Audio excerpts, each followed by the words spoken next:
Welcome back. Welcome in. This is Country Roads Confidential at earsports.com, a part of the Paramount Podcast Network. I am Mike Casazza, here to preview Saturday's 1 p.m. spring game. It's West Virginia against West Virginia at Mountaineer Field on ESPN+.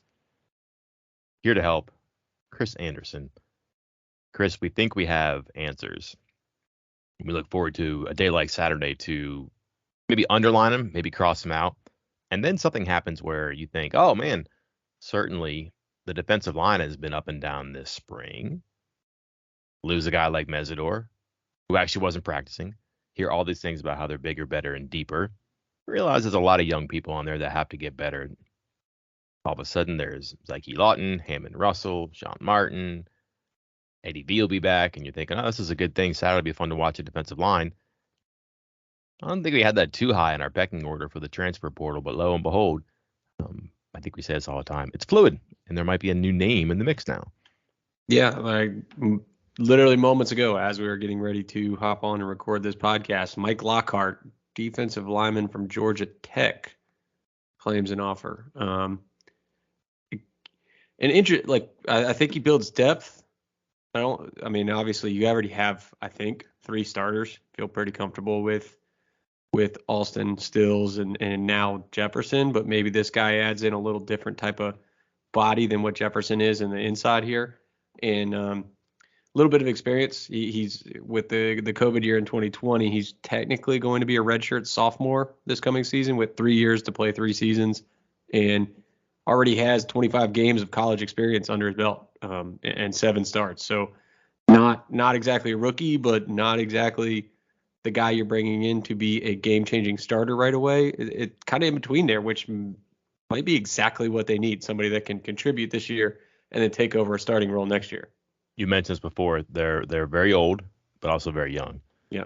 And there's not a whole lot in between. So this could be a guy that bridges that gap. That's fine. So 2 points for you, but also 2 points to us for this podcast, because this is happening on a Wednesday afternoon. We're recording this at least a Thursday morning. And it's a good frame for what we want to talk about, which is that the spring game doesn't mean a whole heck of a lot. It's really the 15th practice. And if you watch Neil Brown's news conference on Tuesday, he's still struggling with the format of it. But a couple of things do remain true.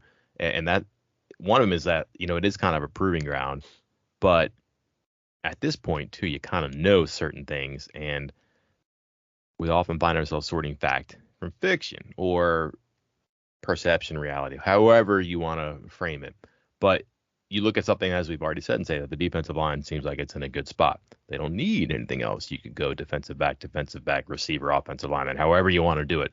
You would omit a defensive lineman maybe from the 4 remaining scholarships, not necessarily what West Virginia thinks, which gives us, again, a lens to look through for the spring game. Let's start with this. Defensive line would be one of them. You've heard, by and large, very positive reviews, despite some tumult. But they all think they're going to be bigger and better and deeper than before, and they're going to play a little bit differently. And Jordan Jefferson's their Mack truck, and they want to get in the fist fight with the offensive line. And they're going to be brawnier and thus better equipped to do that. They're not quite there, obviously, they don't think. So they go to the portal. Cross this one off because we've discussed it. Chris, what are other areas that you've heard a lot of things about, but, man, you just have to see it on Saturday, or you have to see indications Saturday that a lot of the praise is grounded and warranted, that they don't need help, that the first 14 and then the 15th practice situates this particular unit, position, player, I don't know, in a favorable position going forward? I'd like to see a clearer picture on what the secondary is. I don't know. I don't want to say we're getting mixed signals here from the coaching staff, but because I think Neil Brown was pretty clear that, hey, he says, quote, we need, or not an exact quote, but something along those lines, we need one or two in the backfield. But at the same exact time, has been spending a lot of his spring talking up some of these young guys that are in there, talking up the Aubrey Burks, talking up the Davis Mallinger. I personally don't like the idea of West Virginia basically going in with 2 open spots, depending on how you want to look at the secondary with the corners and the safeties. maybe you got 3 guys with experience and only one of them at the FBS level, because we're talking the guys I'm talking about having experience being Marcus Floyd, Charles Woods, and Jasir Cox. Cox not even here yet. Floyd never played it down yet. Woods half a season at the FBS, but all stars at the FCS level. So maybe it's even a stretch for me to say those 3 are definitively, you're comfortable with that.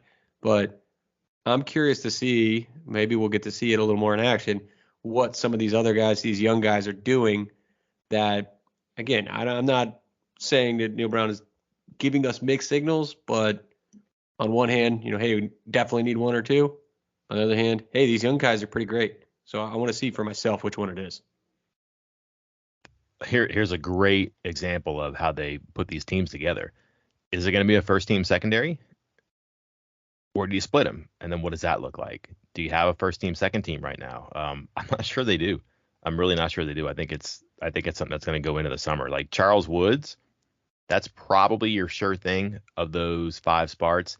I would put Floyd second. It doesn't sound like Floyd's going to get any more action at corner. Maybe that's how good he is a cat and how important that is. But another corner spot and Free and Spear are open. And then I'm with you. It looks like Jasir Cox, hey, has a chance. I get it. Floyd has a chance. I get it. But those are guys who come in with accomplishments from the FCS. Look how long it took Charles Woods to get in a situation now where they think he could be one of the better cornerbacks in the Big 12. He floated around. He needed attrition to really rise. That's not what awaits Cox or Floyd. Those guys are going to be thrust in. And maybe it works. There is a pattern now of FCS guys moving up at skill positions in offense or defense and playing well. So there's a chance there. Would you feel great lining up Burks, Mallinger, Cox in those spots? And then maybe Andrew Wilson-Lamp or Malachi Ruffin. There's a lot there. So to your point, are we going to see all the answers out there? Are we going to see a finished product? Probably not. But whatever progress they reported, it'd be great to have that reaffirmed through performance. I just wonder how that's going to work. And then I said this in my 3 things on Sunday. If the offense is really good and the quarterbacks go deep, high completion percentage, great yards per catch for the receivers, maybe some yards after catch, I would really closely scrutinize how that happened and what effect the secondary had on it. There feels like there could be some fool's gold out there Saturday. Isn't there always in the spring in the WVU spring game? Yes, the answer is yes. I would say going back to the early Jordan Thompson days, and he ended up being a solid player over time, but I think we went 3 straight springs where he was a Biletnikoff finalist in May. So again, everything we see, we're taking with a grain of salt. I mean, again, there are some things that I think we can glean from what we see on Saturday, but I don't know. You always got to kind of pick through it and see what's legit. I want to tell you that I would have probably picked secondary for your answer too, for my answer, I should say. So -2 points for me. But let's talk offensive line. That's obviously what people are really curious about.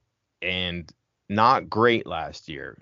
Good moments against teams that they should have been effective against. That counts. Their focus is now got to run the ball better against good defenses. I don't know how they're going to frame these rosters, but if they get the first team defensive line or the first team defensive front against your first team offensive line, well, they ought to succeed running the ball. The running backs seem like they're good enough. The offensive line should be, at least a push. You shouldn't be getting bounced backwards. You shouldn't be giving up TFL. You shouldn't lose your spring game. But again, I don't know how they're going to do this. Like, who's going to be your right tackle? Are you going to have, one left tackle, the starting left tackle on one team, the starting right tackle on another, the starting right guard on the left tackle's team, the starting left guard on the right tackle's team? I don't know how they're going to do that. But if they put the 5 together, which it makes sense when you want to give them a competition together, boy, they ought to be able to run the ball and protect the passer too. How do we view the offensive line if it's, I guess, depending on what the variables are and how they're arranged? Like, if it's your top 6 or 7 on one side, boy, the second team is going to be very fun to watch. But the first team should be able to draw some conclusions. Or will we actually see if they're deep enough and they can actually put together 2 decent offensive lines? Offensive lines. I think you really want to keep those guys for the sake of the offensive line as a whole. I think you want to keep them together. But to your point, you keep them together that means you are almost assuredly going to make that second team offense, put that second team offense in a hole, because they're just going to be going out with a much younger, much less experienced offensive line against what is likely a more experienced, more talented defensive line, and it's just going to be a rough go of it, and that's going to put everybody on that side at a disadvantage, from the quarterback to the running back to the receiver. So that's a delicate balancing act, and but the offensive line as a whole, what are we going to take about it? Because I think my answer might have been about what we were looking for the spring game. If you had asked me like a couple weeks ago, might have been the right tackle spot and what they're going to do. Oh, is it going to be Nestor out, White at guard? Is it going to be Hubbard? Is it going to be Yates? Is it going to be whatever different combinations they might have been trying behind closed doors this spring? And then Neil Brown kind of poo-pooed it with his press conference earlier this week, saying that essentially that Yates has been hampered a little bit, and it hasn't really been a fair competition, I guess. It's not a full-on competition this spring, and that it's going to continue into the fall. So now I'm wondering if we're even going to be able to take anything from that position on Saturday. I have a feeling they might try to add an offensive lineman between now and June. I just don't know. I mean, if they can get a right tackle, I don't think they need backups at any other spot, which is what they'd be looking for. But if they can find a right tackle who gives them depth, that's probably a good thing, because through this, they may have discovered that Brandon Yates is better suited to play inside, and he probably is. He's just really athletic, but his size is that he can play guards. It sounds like the guard positions. That's a good swing piece to have if he can be a guard on either side, because he's played left tackle and now right tackle, so he can play left guard and right guard by Matt Moore's logic. If Hubbard's your number 2 and you get a right tackle, that's interesting too. But that leads to a lot of what's on the line here, because this is the conversation I had with a couple people last week that work on college teams, and they're watching games and looking at snap counts and seeing who's available or who's maybe available, who could become available, who could be poached. Because if a 4-star right tackle isn't getting any action at an ACC school in West Virginia recruited him before, they're going to pay attention to that kid, or they might send some feelers out. And all of a sudden, if he's in the portal, maybe it wasn't expected before because he didn't play a lot in the spring game. Hey, you've done your homework. You got a pitch ready. You can go there too. So I think that might rise up there. But again, that applies to a lot of positions on this team, because we'll get to this now too. We have some now or never spots. Offensive line, probably not. But there are some people on this team that, let me put it this way. I think we can probably pick out your first team offense and defense. Exception being maybe the other corner spot. But I think we could probably pick like 21 out of 22, or if you count like a tight end, 22 out of 23. Second team gets hairy, and I think they're going to give third teamers reps because they want to see what they can do. Candidates, Chris, for people who are kind of on the firing line right now, where you got one more practice, you got a chance to show it in the game a little bit. Maybe you're a 2 who gets into the 1s, maybe you're a 3 who gets in the 2s and does some things. And I'm not saying Jordan Thompson's, but like guys who, maybe like a Preston Fox has a really good day. Maybe a Malachi Ruffin has a really good day. Those people who could be replaced by Jeremiah Aaron or a Jacoby Spells in the summer. Or maybe there's a transfer that comes in at one of those positions or both those positions. Who are some people that we should keep an eye on, maybe late on in the scrimmage, for positives, promising signs, reasons to believe going forward that they can actually contribute? Well, one guy that I guess maybe it's not as positive. I'm leaning the other way with your firing line there just a minute ago. But it was somebody that a couple users asked me about in the mailbag the other day. Offensive lineman Chris Mayo. Yeah. He was a big time recruit, and I was standing there at summer camp. It was recruiting camp, and we're there, covering it. And I was there when Matt Moore got the call that West Virginia coaches got the call that he was committing, and they were ecstatic, absolutely ecstatic that they got him, that they felt that this was like a big time, huge piece. And right now, I think you mentioned him in an early spring, recap when you were allowed to watch some practice, and mentioned him as somebody that was bouncing around at a couple of spots and was getting some reps. I can't remember if it was first team or rotating in with first team, second team, whatever it is. And I think that was the last we heard of him. And so I'd like to see him, because I think he has a lot of talent, and he is somebody that can with Matt Moore searching for that 7th, 8th, ninth guy, I mean, he was pretty blunt about it that, he'd love to have 10, but realistically, he knows that's not likely. And you got somebody like Mayo, who is a class of 2019 guy. And granted, he got the 2020 year COVID redshirt.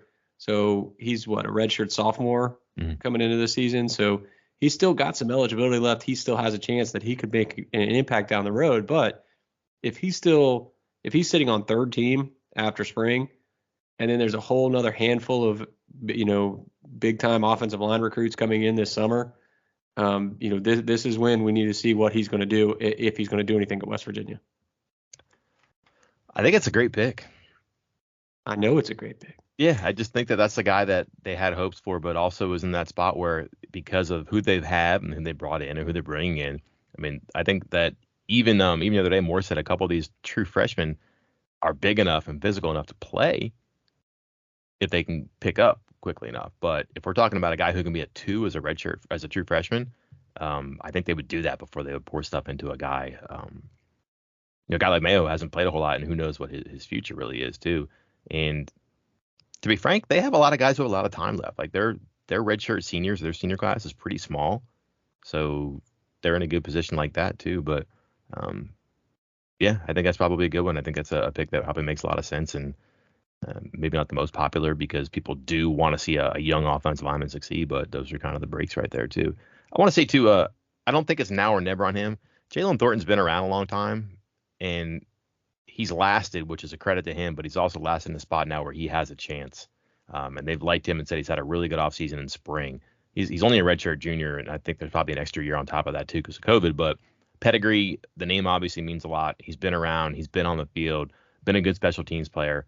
He's up at like 280 right now, and he's a guy who can play in the middle and an even front and maybe an odd front.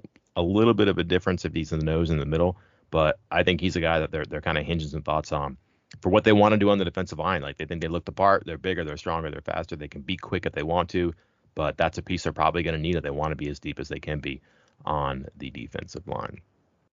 Finally, Chris, we made it 15 minutes. Quarterback. I don't want to say that I think it's irrelevant. I just don't think it's as relevant right now. We're not crowning a starter out of this. This by and large does not matter. Sorry. I think the first 14 practices probably show him a bunch.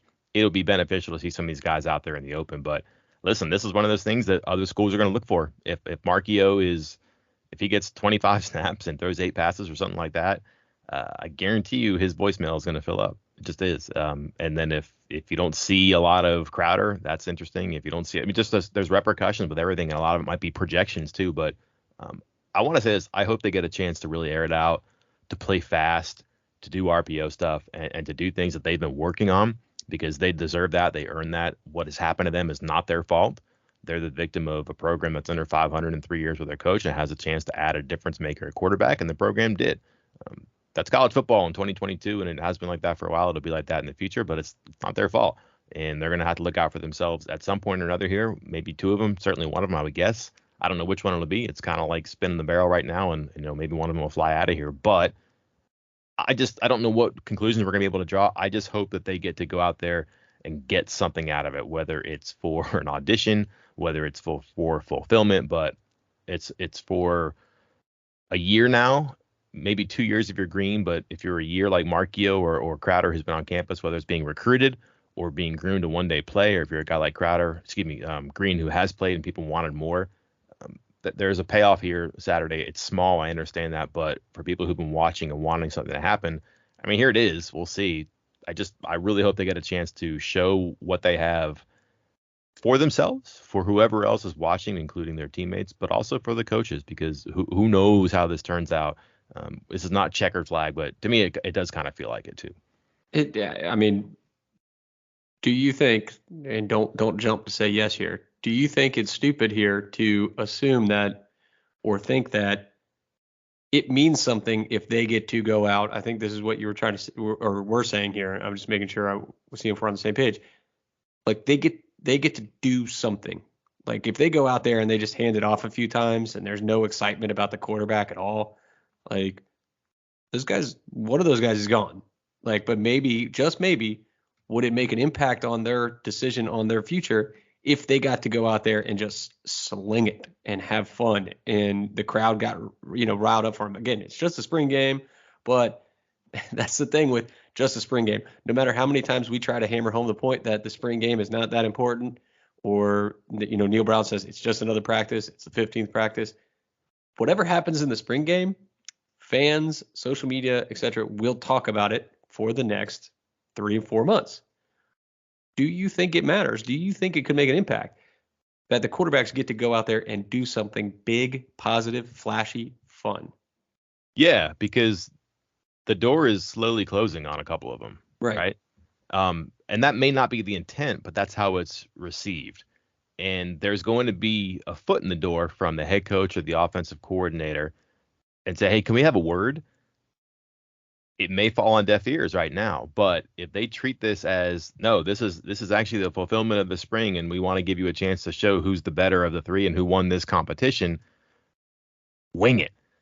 Let it fly. Let's go deep. Let's play fast. I think that however hollow that message may be afterwards, I think that you could probably wrap your arms around a little bit more. Because again, there are selling points to this. You can say, listen, sorry, we like you, we recruited you, we've developed you, we just don't think you're ready.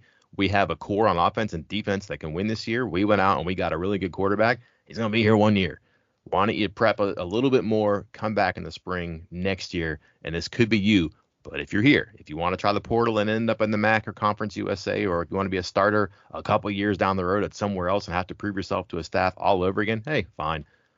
But stick with us here. We're going to let you play. We're going to let you do what you do, what you've been doing, and we're not going to forget this. Yeah, I think that's a lot easier for those kids to believe in. They probably want to believe in something right now because they might not think that people believe in them. I'm with you, and I think that's a good pitch from the coaching staff. And I think they have to hammer the point home because there are. I hate to break it to each of the three guys that we're talking about here. None of the three of them are going to leave West Virginia and go start somewhere else right now, at least not at a high level. None of them. Yeah, like it's not going to happen. If they leave this summer, they are not going to go somewhere and start probably anywhere in FBS, or at least mid to high level FBS. So it's something they have to think long and hard about because, as you pointed out, 1 year and they could be back in it, or 1 year and then they're starting over somewhere else. So there is a lot of people may think, oh yeah, it's a done deal that these guys, one or maybe two of these guys are leaving, but maybe that's true for like the fourth guy out of the the three guys and Daniels, like the guy that's maybe sitting third out of this 3-man group, but it's not true for all three of them because of all the stuff we just talked about. Too, Daniels, he missed 35 games in 4 years. Mm-hmm. He's been hurt a lot. He's been hurt more than he's played. So if you're one of these quarterbacks, it's not a sure thing that you need to leave, but I do think it helps if they're able to go out there and kind of sling it around on Saturday. Final question. You have 2 words for an answer. Most buzzworthy player, your pick Saturday. Preston Fox. Oh. Okay. I just the spring game setup is ripe for. Well, I guess. Daggone it! You said 2 words. No, I mean, yeah. Well, I don't want you to give me a bunch of different names, but that's. The spring game is set up for a wide receiver or some guy on offense. It's not going to be because running backs, they don't actually fully tackle. They're not going to run it a lot. So it's set up for passing. So then you're focused on basically wide receivers and quarterbacks. And Preston Fox has had a great spring. He's been the talk. He's a kid that, a lot of people are going to get behind. Walk-on kid, in-state kid, all that stuff. But after I said it, that seems like an obvious pick. But then after I said it, with all the buzz about quarterbacks, how can you not pick a quarterback? It's whichever quarterback throws it to Preston Fox 10 times. How about that? That'll work. Okay, we can definitely do that. Give me Jarrell Williams. Ooh. I think the top 3 are going to be the top 3. It's going to be Ford Wheaton. It's going to be Prather. It's going to be James. But I think that second line is going to be something to watch. I like your pick. It got a woo out of me because I wasn't expecting that. But I think it's a good one. But I think I like Jarrell Williams, and I think he's going to play a bunch on the outside in the scrimmage because they know they have a guy coming in who can play. And the fact that the receivers coach recruited him back at Coastal Carolina means that there's extra favorability there. But Williams has done a little bit more than I think they thought. He's gotten a lot of reps for whatever reason. They've kind of highlighted that he's played more than expected. I don't know why. There's no other receiver over there besides him and Prather. But I suspect that'll happen Saturday, and he's going to get some action. I like it. I like it. All right. An agreeable podcast from Chris and I. One or both of us will be back Saturday, depending on how long this runs. Chris has to slip the windbreaker on and coach Little League. I got to cover a spring game, which is kind of fun, again, because this one is interesting despite everything that happened. It still shapes up to be pretty interesting, but we'll cover it all in detail on the site, on a podcast, on Saturday. Until then, I'm Mike Casaza. And I'm Chris Anderson. We'll talk to you later.